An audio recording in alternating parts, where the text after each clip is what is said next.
We bought this house in London to become our next family home. With that in mind, we need to do a few extensions first. I'm going to document the whole process from designing the extensions to getting plan permission and the construction phase. We intend to do 3 separate extensions, including a wraparound ground floor, 2-story side, and a loft dormer extension. As you can see from this Revit model of the existing house, the current roof is pitched on 3 sides. The minimum headroom height needs to be 2 meters according to building regulations, so you may not always be able to extend into the loft. So what we first need to do is create a hip to gable roof extension. This will add into allowed cubic meters under permit development rights, so do take this into account. Now we need to examine the first floor plan and see where we would put the stairs into the loft. In most cases this means losing a small bedroom or bathroom. Loft extension can lead to small spaces that feel cramped. We want to avoid this by having a more glamorous entrance into the loft. We would achieve this by having the stairs where the current bathroom is. This means that the stairs into the loft will be well lit by the existing window, as well as allowing us to open the current landing.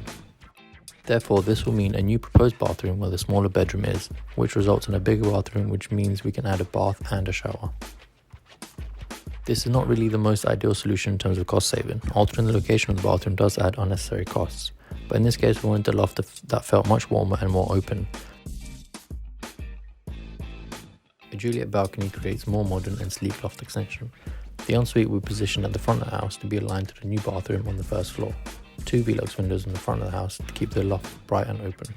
We'll also have built-in wardrobes for extra storage space behind the proposed ensuite. A skylight above the stairs will allow the stairs to feel as open as possible.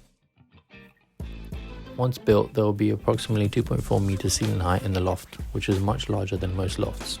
The external walls will be tile hung to match the existing materials of the roof, as indicated by permit development regulations. Overall, the loft will have a total volume of 49.89 cubic meters, just under the permitted allowance under the regulations.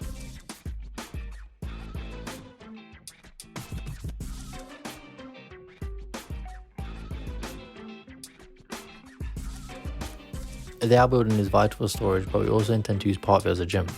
It is important it does not exceed 30 square meters to align to permit development regulations.